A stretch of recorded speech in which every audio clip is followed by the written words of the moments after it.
مقبوضہ کشمیر دنیا کا ایک ایسا خطہ ہے جہاں 9.5 لاکھ سے زائد بھارتی فوجی دندناتے پھر رہے ہیں۔ ان بھارتی درندوں نے کشمیری عوام کی زندگی اجیرن اور ان کے سانس لینے پر بھی پابندی عائد کر دی ہے۔ 5 اگست 2019 کے بعد تو اہل کشمیر کو اپنے گھروں میں محصور اور ان پر ایسے ظالمانہ قوانین مسلط کیے جا رہے ہیں کہ جن کا مقصد مقبوضہ کشمیر کی مسلم اکثریت کو اقلیت میں تبدیل کرنا ہے۔ کشمیری نوجوانوں کی منظم نسل کشی خوفناک طریقے پر جاری ہے۔ کھریو پامپور، ناگبیرن ترال اور کریور تھنامولی راجوری میں 3 روز میں نہ صرف 6 نوجوان شہید بلکہ بھارتی صفاقوں نے کھریو میں کئی رہائشی مکانات کو بارودی دھماکوں سے زمین بوس اور باپ بیٹے کو گرفتار بھی کیا۔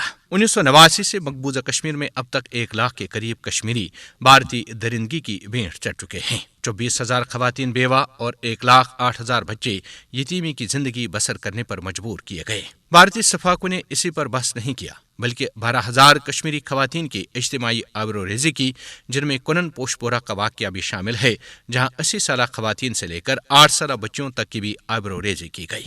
کشمیری عوام گزشتہ 7 دہائیوں سے روز ناقابل بیان بھارتی مظالم برداشت کر رہے ہیں۔ عالمی برادری کو مقبوضہ کشمیر میں بھارتی دہشت گردی پر خاموش تماشائی نہیں بلکہ انسانی حقوق کی سنگین خلاف ورزیوں میں ملوث بھارتی درندوں کو انصاف کے کٹہرے میں کھڑا کرنے کے لیے اپنا کردار ادا کرنا چاہیے۔